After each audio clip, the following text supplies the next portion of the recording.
Hello everyone, welcome to Naira study hub. आप सब कैसे हैं? आई होप कि आप सभी अच्छे होंगे और अपनी स्टडी को कंटिन्यू कर रहे होंगे। फ्रेंड्स, आज के वीडियो लेक्चर में जो आपका सब्जेक्ट हिंदी हो जाता है, इसका जो 2019 का पेपर है उसको सॉल्व करेंगे, जो आप लोगों के लिए मोस्ट इंपॉर्टेंट है। सो वीडियो को बिल्कुल भी स्किप ना कीजिएगा और वीडियो को लास्ट तक जरूर देखिएगा। तो चलते हैं, आज की सीरीज का फर्स्ट नंबर क्वेश्चन देख लेते हैं। क्वेश्चन आपका हो जाता है, जमीन पक गई है, तो ये किसकी रचना है? जयशंकर प्रसाद जी की, या सुभद्रा कुमारी चौहान की, या केदारनाथ जी की, या अज्ञे जी की। तो इसमें जो राइट आंसर हो जाता है वो आपका हो जाता है केदारनाथ सिंह की। तो इस तरह से आपका थर्ड ऑप्शन राइट हो जाता है। देवेंद्र शब्द में संधि है, दीर्घ संधि, गुण संधि, वृद्ध संधि, या यड़ संधि।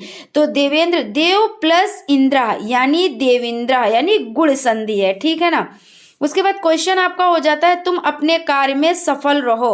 वाक्य किस प्रकार का वाक्य है? इच्छावाचक, संकेतवाचक, आज्ञावाचक, संदेहवाचक।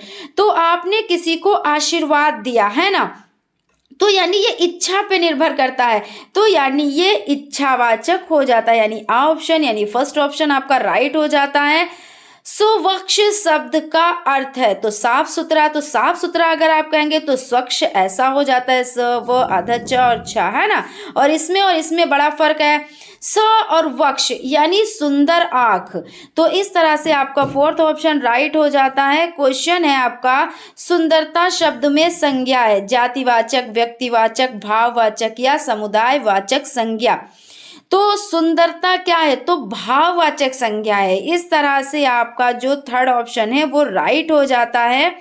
उसके बाद आपके देखिए यहाँ पे अति लघु टाइप क्वेश्चंस स्टार्ट हो जाते हैं। क्वेश्चन है, प्रकृति का सुकुमार कवि किसे कहा जाता है? तो सुमित्रा नंदन पंत जी को। श्लेष अलंकार की परिभाषा लिखिए। तो श्लेष अलंकार की परिभाषा हो जाती है, जहां पर कोई एक शब्द एक ही बार आता है लेकिन उस शब्द के अर्थ भिन्न भिन्न निकलते हैं। जैसे मतलब एक शब्द बार बार आए लेकिन उसके अर्थ एक ही बार आए ना। क्या कह रहे हैं? जहां पर कोई एक शब्द एक ही बार आता है लेकिन उस शब्द के अर्थ भिन्न भिन्न होते हैं, तो वहां पे क्या होता है? श्लेष अलंकार। और श्लेष का मतलब क्या होता है? चिपका हुआ, है ना। तो रहीमन पानी राखिए, बिन पानी सब सून, पानी गए न उबरे, मोती मानुष चून। यानी क्या है कि रहीमन पानी राखिए, रहीमदास जी के कहते हैं कि देखिए मनुष्य में अगर देखिए रहीमन पानी राखिए, बिन पानी सब सून, पानी गए न उबरे, मोती मानुष चून। तो इसका अनुवाद क्या हो जाता है कि पानी बहुत ज़रूरी होता है। अगर मोती है तो उसमें अगर पानी नहीं है तो भी वो बेकार है, अगर चूने में पानी नहीं है तब भी बेकार है, और अगर मनुष्य में पानी नहीं है तो वो क्या है? तो वो भी बेकार है। इस तरह से पानी बहुत ज़रूरी हो जाता है ना। तो वहाँ पे मनुष्य के लिए पानी किसके लिए बताया गया है कि उनकी जो कहते नहीं है कि जैसे यहाँ पे यही तो हो जाता है कि पानी के तीन अर्थ हो जाते हैं। जैसे मोती, चमक, मोती में पक्ष में, है ना। प्रतिष्ठा, मनुष्य के पक्ष में यानी प्रतिष्ठा होती है ना। और जल यानी कि जो चूने में पानी नहीं होता तो भी ये चीज़ हो जाती है यहाँ पे। उसके बाद आपका क्वेश्चन हो जाता है नेक्स्ट, उपरा उपसर्ग से बनने वाले दो शब्द बताइए और बनाइए। या तो बताएं या बनाएं, बात एक ही है। तो प्रा से प्रकोप, प्रा से प्रकार, और उपसर्ग क्या होता है? आगे, और प्रत्यय मतलब पीछे, मतलब आगे प्रा लगाकर, है ना। तो कोप में प्रा आपने लगाया तो प्रकोप हो गया, कार में आपने प्रा लगा दिया तो प्रकार हो जाता है। जो पुरुष अभिनय करे, वाक्यांश के लिए एक शब्द लिखिए। जो पुरुष अभिनय करे अभिनेता, जो स्त्री अभिनय करे तो अभिनेत्री।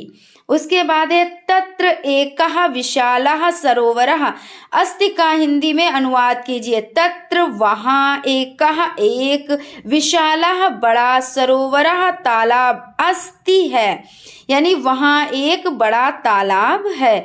हरि शब्द का तृतीया विभक्ति और एक वचन का रूप लिखिए। तो हरिणा हो जाता है।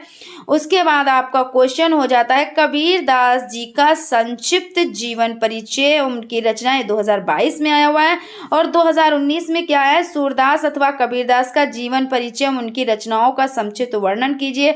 तो कबीरदास जी के बारे में यहाँ पे पूछा गया है, 2019 की हम बात कर रहे हैं। तो कबीरदास प्रामाणिक तथ्यों के आधार पर यह माना जाता है कि कबीरदास जी का जन्म सन 1398 ईस्वी में बनारस में और मृत्यु सन 1518 ईस्वी में मगहर में हुई थी। जनश्रुति के आधार पर इन्हें एक विधवा ब्राह्मणी के गर्भ से उत्पन्न माना जाता है। उस ब्राह्मणी ने इन्हें लोक अपवाद के भय से लहरतारा नामक तालाब के किनारे फेंक दिया था, जहां से जुलाहा दंपति नीरू तथा नीमा ने इन्हें उठा लिया और इनका पालन पोषण किया। बड़े होकर इन्होंने जुलाहे का धंधा अपनाया। जुलाहे का धंधा करते हुए इनके हृदय में ज्ञान प्राप्त करने की इच्छा प्राप्त हुई, इसलिए ज्ञान के प्राप्ति के लिए इन्होंने महात्मा रामानंद जी को अपना गुरु बनाया। कबीर का विवाह लोई नामक महिला से हुआ और इन्हें 2 बच्चे हुए, पुत्र कमाल तथा पुत्री कमाली। कबीर मस्त मौला फकीर थे। उन्होंने नाथपंथी अभूतों, मुल्लाओं तथा पंडितों को उनके बाह्य आडंबरों के लिए फटकारा। उन्होंने हिंदू तथा मुसलमान दोनों को सहयोग का पाठ पढ़ाया। उनके व्यक्तित्व तथा विचारों से प्रभावित होकर उनके सैकड़ों अनुयायी बन गए। रचनाएं देख लेते हैं। कबीर ने विभिन्न उपदेश दिए, जिन्हें उनकी मृत्यु के बाद उनके शिष्यों ने बीजक में संग्रह किया। इसके 3 भाग हैं। कबीर की साखियां दोहों के रूप में उनसे सैद्धांतिक उपदेशों और समाज सुधार संबंधी शिक्षा की प्रधानता है। शबद गय पद, इसमें प्रेम भक्ति की अभिव्यक्ति है। रमेई, चौपाई और दोहों के रूप है। उसके बाद आपका क्वेश्चन हो जाता है, कहानी शिक्षण की उपयोगिता पर प्रकाश डालें। तो कहानी शिक्षण की उपयोगिता पाठ के प्रति रुचि उत्पन्न करना, बोध की गति में वृद्धि करना, तथ्य को स्मरण करने की क्षमता का विकास करना, पढ़ने के प्रति रुचि पैदा करना, पाठ की किए गए अंश को समझने की क्षमता उत्पन्न करना। कारक किसे कहते हैं?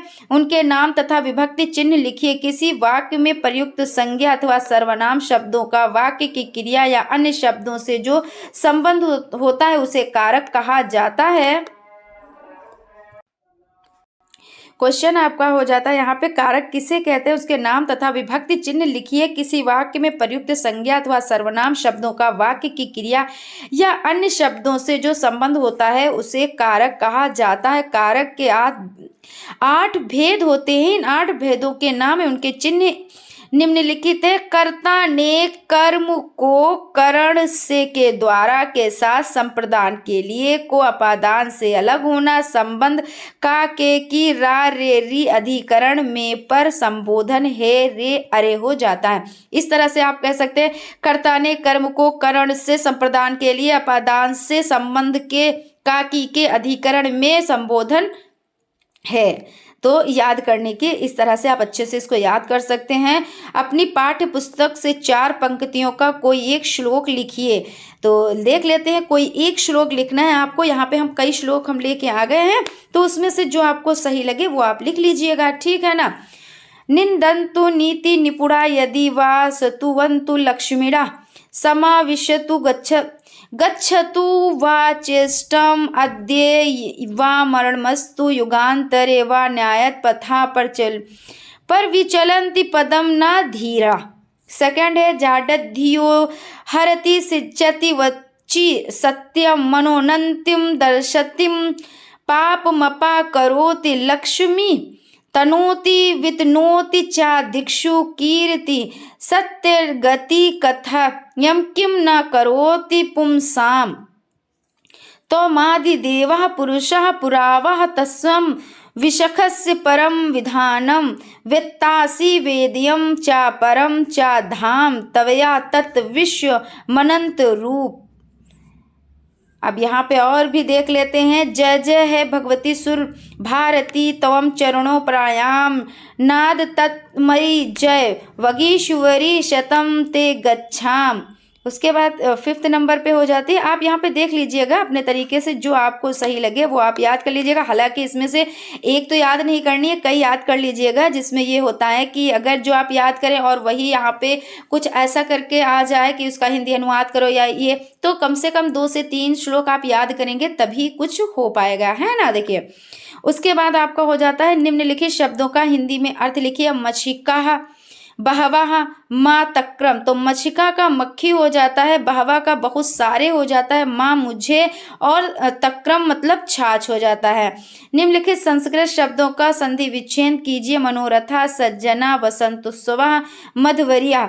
मनोरथा मनः मन प्लस उरथा, सज्जना सत प्लस जनः, वसंतोत्सव वसंत प्लस उत्सव, मध्वर्या मधु प्लस अरिया, ये हो जाता है। तो यहाँ पर आप लोगों का ये जो 2019 का पेपर है वो सॉल्व हो चुका है। आई होप आप लोगों को सेशन अच्छा लगा होगा। अगर सेशन अच्छा लगा है तो प्लीज़ एक लाइक ज़रूर करें, और अगर अभी तक आप लोगों ने चैनल को सब्सक्राइब नहीं किया है तो प्लीज़ सब्सक्राइब कर लें और बेल आइकन को भी ज़रूर प्रेस कर लें, जिससे कोई भी नोटिफिकेशन हो वो आप तक पहुंच सके।